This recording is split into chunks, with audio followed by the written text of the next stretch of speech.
අපි අලු දෙයක් පටන් ගන්නකොට මිනිස්සු එක විදිහට බලාවි අපි දිහා ලස්සන අවලස්සන මෙව්වා මොනවා කරනවද කියලා. සමහරක් හොඳින් කතා කර යටින් කෙලවෙන්න ප්‍රාර්ථනා කරනවා. සමහර අය කෙලින්ම මූණටම සෞතුයි කියලා කියනවා.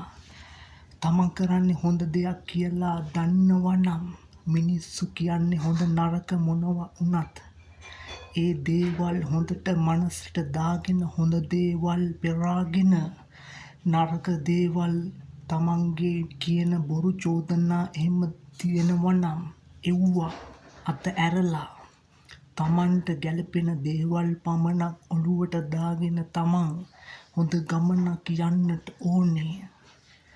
ලස්සන ගමනක් යන්න ඕනේ. මිනිස්සු එතකොට දියුණු වුණාම හොඳ ප්‍රශංසා කරයි. එතකොට අතාරින්න එපා ගේම.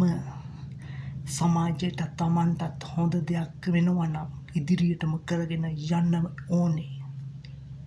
ඒ හැමෝටම ජයම ජය.